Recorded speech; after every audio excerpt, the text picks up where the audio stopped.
Hello, I'm Chai Wilson, and today we're doing our coursework project for the module Photo, Audio and Video. Today I'll be interviewing Richard Hunt, a lecturer at UEL University, talking to him about whether football clubs care about their fans. Which club do you support and why? I support Leicester City, and not because of last season. I've been supporting them for a long time now. Second of all, what is your opinion on ticket prices in the Premier League? Well, it's certainly something that's causing a lot of fans a lot of problems. If you happen to be an Arsenal fan, I think you are very worried about ticket prices, but they seem to be, it's supply and demand. You know, even Arsenal has a huge queue of people waiting to get a season ticket, even though they're the most expensive, I think, in the world for football.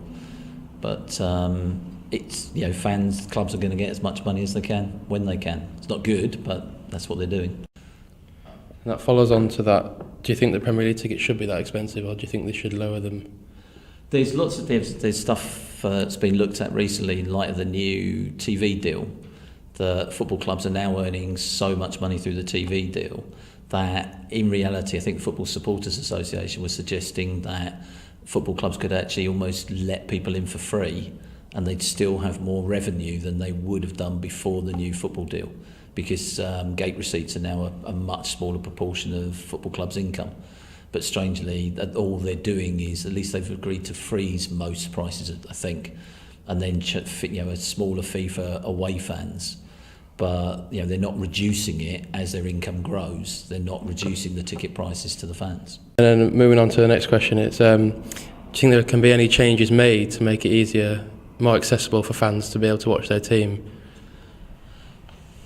Probably not, apart from bigger grounds and cheaper ticket prices, which is, to a certain extent, you've got clubs even like Everton, Spurs looking to increase their ground capacity, but by and large the tickets won't necessarily be any cheaper because they'll have to pay back the cost of building those stadia. So more people can get in, but probably not the people who can't afford to go.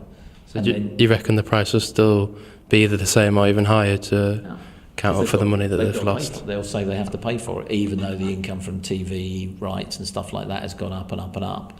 They'll still need to get the money in, and there's very few businesses when they can charge more will actually charge less. And football doesn't have a history of deliberately charging less, except in outside the Premier League, clubs have to, because they know if they charge too much, people just won't turn up because there's a better alternative down the road. So the ticket pricing in lower leagues actually is much, much better because they know they've got to sell their products, and if you charge less you get more because you get more people through the door. So there you have it, folks, our interview with Richard Hunt, giving his expert opinion on our topic. I'd like to thank you all for watching. Thanks to my cameraman Mihail, my producer Adonis. See you next time.